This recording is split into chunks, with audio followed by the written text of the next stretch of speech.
আজকে আমরা একটু আগে শুনতে পারলাম সম্ভবত হেজামারাতে আমার পার্টি অফিস নতুন উদ্বোধনের জন্য কাজ চলছে।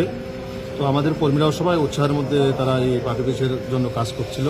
তো কাজটা সেরেই তারা বাড়ি যাওয়ার পথে তাদেরকে রাস্তার মধ্যে আটকিয়ে তীব্রমথার মানে কিছু যারা ওইখানের উশৃঙ্খল বাহিনী আমাদের কর্মীদের উপরে ওনাকে মানে হত্যা করার উদ্দেশ্যে তারা প্রাণঘাতীর হামলা চালায় ওনারা। তো এখন জিবি হাসপাতালে ওনারা খুব সিরিয়াস কন্ডিশনে আছে। তো আমরা এটাই বলতে চাই যে এইভাবে হামলা হুজ্জিত করে বিজেপির পার্টি অফিসকে এই বাধা দিবে, কাজকর্মকে বাধা দিবে, সেটা কোনোভাবেই বিজেপি আমরা চুপ করে থাকবো না। এটার অ্যাকশন যেহেতু দিছে তো রিয়াকশনও ওনারা পাবে। এবং যারাই এই ঘটনার সঙ্গে জড়িত আমরা অলরেডি নামটাম আমরা পেয়েছি। তো আমরা আজকে রাত্রের মধ্যেই থানার মধ্যে এফআইআর করছি। আইন আইনের পথে চলবে, কিন্তু এইভাবে আমাদেরকে হামলা হুজ্জিত করে আমাদের কর্মীদেরকে মারার উদ্দেশ্যে হামলা করবে সেটা আমাদের বিজেপি কোনোভাবে চুপচাপ করে আমরা বসে থাকবো না। এটার মানে রিয়াকশন আমরা দিমই। এবং সে যেখানে থাকুক, পাতালেই থাকুক বা মর্তেই থাকুক বা স্বর্গেতেই থাকুক, কাউকে ছাড়া হবে না। এইভাবে মানে গুন্ডাগিরি করে হামলা হুজ্জুতি করে সবসময় এলাকার মধ্যে একটা উশৃঙ্খল করার জন্য চেষ্টা করবেন এবং রাজ্যের একটা শান্তি শৃঙ্খলাকে নষ্ট করার জন্য চেষ্টা করবেন। এটা আপামর জনগণ থেকে ধরে এটা সবাই কেউ মেনে নেবে না। এই একটা সুন্দরভাবে তারা পার্টি অফিস তারা করতে যাচ্ছে।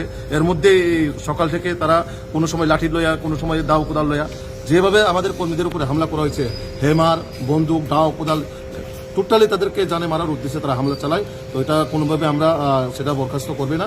আইন আইনের পথে চলবে, সে যেই কেউ হোক তাকে কোনোভাবে আমরা ছাড়া দেব না।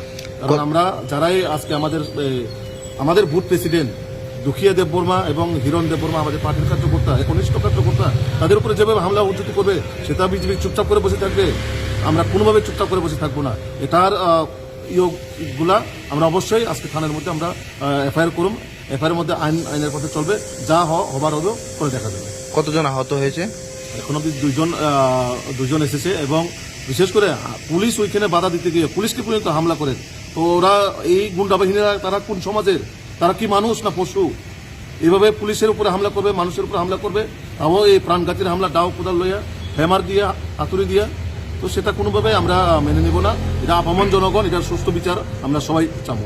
এই বিষয় নিয়ে আপনি রাজ্যের বিজেপি সভাপতি এবং রাজ্যের মুখ্যমন্ত্রীর সাথে কোনো কথাবার্তা হয়েছে? অবশ্যই কথা হয়েছে। আমাদের মাননীয় মুখ্যমন্ত্রী এবং মাননীয় প্রদেশ সভাপতি ওনারা বরাবর ফোন করে খবর নিচ্ছেন আমাদের কর্মীদের বিষয়ে। ওনারাও দেখবেন এই বিষয়গুলা। আমরা আমাদের যে হায়ার অথরিটি ওনাদের কাছে আমরা অলরেডি পৌঁছে দিয়েছি বিষয়গুলো।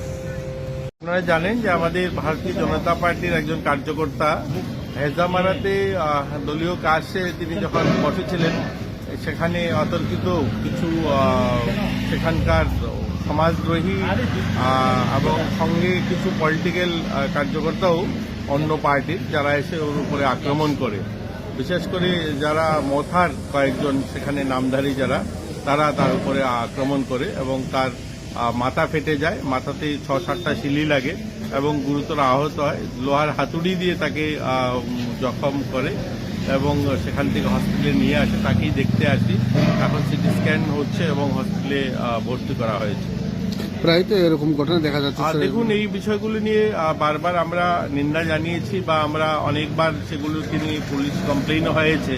তো সেটাও হবে, কিন্তু এগুলো কাম্য নয়। একটা এরকম পলিটিক্যাল পার্টি প্রতিনিয়ত সন্ত্রাস করবে, এটাও তো ঠিক নয়। তো সেটা নিয়ে ভাববেন, আমাদের ঊর্ধ্বতন যারা আছে তারা সেগুলো নিয়ে ভাবছেন।